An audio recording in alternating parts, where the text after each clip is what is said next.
ಬಹಳ ಖುಷಿ ನಮಗೆ. ನೀವು ನಿಮ್ಮ ಒಂದು ಹಂತ ಬೆಳೆದ ಹಂತ ಇದೆಯಲ್ಲ, ಅದು ಬಹಳ ಖುಷಿ. ಯಾಕಂದರೆ ಸಿಂಗರ ಸಿರಿಯ ಹಾಡನ್ನು ನಾವು ಎಷ್ಟು ಕೇಳಿದ್ರೂ ಅದಕ್ಕೆ ಬೋರು ಅನ್ನೋದು ಅನಿಸೋದೇ ಇಲ್ಲ, ಮತ್ತೆ ಮತ್ತೆ ಕೇಳೋಣ ಅಂತ. ಇದೀಗ ಟಾಕ್ಸಿಕ್ ಸಿನಿಮಾದಲ್ಲಿ ಸಣ್ಣದಾಗಿ ನಾನು ಅವಕಾಶ ಸಿಕ್ಕರೂ ಕೂಡ ಒಂದೊಂದು ಹೆಮ್ಮೆಯ ವಿಚಾರ ಕೂಡ ಹೌದು. ನಿಮಗೆ ಲಿರಿಕ್ಸ್ ಬರೆಯೋದಕ್ಕೆ ಅವಕಾಶ ಸಿಕ್ತು, ಅದು ಹಾಡು ರಿಲೀಸ್ ಆಯಿತು, ಯಶ್ ಅವ್ರ ಜೊತೆ ಮಾತಾಡ್ತೀರಾ ಒಂದು 8-10 ನಿಮಿಷ. ಸೊ ಹೇಗಾಯಿತು, ಹೇಗೆ ಶುರುವಾಯಿತು ಅದನ್ನು ಹೇಳೋದಾದರೆ? ಸೊ ಕೋಇನ್ಸಿಡೆನ್ಸ್ ಅಂದರೆ ನನಗೆ ಎಲ್ಲಿ ಕೂತಿದ್ದೀನಲ್ಲ ಇಲ್ಲಿಂದನೇ ಶುರು ಆಗಿರೋದು ಜರ್ನಿ. ನಾನು ಇಲ್ಲೇ ಫೋನ್ ನೋಡ್ತಾ ಕೂತಿದ್ದೆ, ನನ್ನ ವೈಫ್ ಇಲ್ಲಿ ಕೂತಿದ್ರು. ಆವಾಗ ಕಾರ್ತಿಕ್ ಸರಿಂದ ಮೆಸೇಜ್ ಬಂತು ನನಗೆ, ಹೀಗೆ ಹೀಗೆ ಟಾಕ್ಸಿಕ್ಕಿಗೆ ಹಾಡು ಬರೀಬೇಕು, ಸೊ ಬಾಂಬೆಗೆ ಬರ್ಬೋದಾ ಅಂತ ಕೇಳಿದ್ರು. ನಾನು ಓಕೆ ಸರ್ ಬರ್ತೀನಿ ಅಂತೇಳಿ ನಾನು ಮೆಂಟಲಿ ರೆಡಿಯಾಗಿದ್ದೆ. ಬಾಂಬೆಗೆ ಹೋಗಿ ನನಗೆ ಅದೊಂದು ಎಕ್ಸೈಟ್ಮೆಂಟ್ ಇತ್ತು, ಎಷ್ಟು ಸರ್ನ ಮೀಟ್ ಮಾಡೋದು, ಅಲ್ಲಿ ಕೂತ್ಕೊಂಡು ಹಾಡು ಬರೆಯೋದು, ಅದೊಂಥರ ಖುಷಿ ನನಗೆ. ಸೊ ಬಟ್ ಆಮೇಲೆ ನೆಕ್ಸ್ಟ್ ಡೇ ಹೇಳಿದ್ರು, ಇಲ್ಲ ಅಲ್ಲಿಂದ ಬರೆದು ಕಳಿಸಿದ್ರು ಓಕೆ ಅಂತ ಹೇಳಿದ್ರು. ಸೊ ಫೈನ್ ಅಂತ ಹೇಳಿ ಮೆಲಡಿ ಕಳಿಸಿದ್ರು. ಮೆಲಡಿ ಕಳಿಸಾದ್ಮೇಲೆ ನಾನು ಯಶ್ ಸರ್ ಜೊತೆ ಮಾತಾಡಿಸ್ತೀನಿ ನಿಮಗೆ ಅಂತ ಹೇಳಿದ್ರು. ಅದು ತುಂಬ ಒಂದು ಎಕ್ಸೈಟಿಂಗ್ ಆಗಿತ್ತು. ಅಂದರೆ ಯಶ್ ಸರ್ ಜೊತೆ ಮಾತಾಡ್ತೀನಿ ಫಸ್ಟ್ ಟೈಮ್ ನಾನು ಅಂತ. ಅವ್ರನ್ನ KGF ಟೈಮಲ್ಲೆಲ್ಲ ತುಂಬ ಹತ್ತಿರದಿಂದ ನೋಡಿದ್ದೆ. ಅಲ್ಲೇ ಸ್ಟುಡಿಯೋಗೆಲ್ಲ ಬರೋರು, ಎಡಿಟಿಂಗ್ ಮ್ಯೂಸಿಕ್ ಸ್ಟುಡಿಯೋಗೆಲ್ಲ ನಾನು ಅಲ್ಲೇ ಎದುರಿದ್ದು ಕೂಡ ನನಗೇನೋ ಅದು ಮಾತಾಡ್ಸೋಕೆ ಸ್ವಲ್ಪ ಮುಜುಗರ, ಅವರೇನೋ ಬ್ಯುಸಿಯಾಗಿರ್ತಿದ್ರು.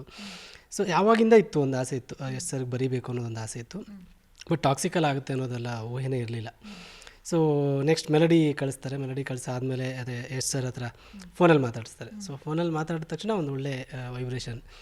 ಈ ಥರದ್ದು ಹಾಡು ಬಂದಾಗ ಒಂದು ಭಯ ಇರುತ್ತೆ. ಅಂದರೆ ಇಲ್ಲಿ ಕೂತ್ಕೊಂಡು ನಾನು ಹಾಡು ಬರೀಬೇಕು ಅಂದಾಗಲೇ ಒಂದು ಎಕ್ಸೈಟ್ಮೆಂಟ್ ಜೊತೆ ಒಂದು ಭಯ, ಅಂದರೆ ಒಂದು ಒಳ್ಳೆ ಅವಕಾಶ ಯೂಸ್ ಮಾಡ್ಕೋತೀವೋ ಇಲ್ವೋ, ಹೇಗೆ ಬರೀತೀನೋ ಗೊತ್ತಿಲ್ಲ ಅನ್ನೋದೊಂದು ಇರುತ್ತಲ್ಲ, ಅದಿತ್ತು. ಬಟ್ ಯಶ್ ಸರ್ ಜೊತೆ ಫೋನಲ್ಲಿ ಮಾತಾಡ್ತಿದ್ದಂಗೆ ಅದೆಲ್ಲ ಕಾಮ್ ಆಗಿಬಿಟ್ಟೆ ನಾನು ಆರಾಮಾಗಿ. ಮತ್ತು ಅವ್ರು ನನ್ನ ಸಾಂಗ್ಗಳ ಬಗ್ಗೆ ಹೇಳಿದ್ರು, ನೀವು ತುಂಬ ಚೆನ್ನಾಗಿ ಬರೀತೀರಾ ಅಂತ ಹೇಳಿದ್ರು. ಸೊ ಅಲ್ಲಿಗೆ ಓಕೆ, ಇವ್ರಿಗೆ ನನ್ನ ರೈಟಿಂಗ್ ಇಷ್ಟ ಅಂದರೆ ನಾನು ಏನಾದರೂ ಮಾಡಿ ಈ ಹಾಡನ್ನು ಅವ್ರಿಗೆ ಇಷ್ಟ ಆಗೋ ಥರ ಬರೀಬೋದು ಅನ್ನೋದೊಂದು ನನ್ನ ಮನಸ್ಸಲ್ಲಿ ಬಂತು.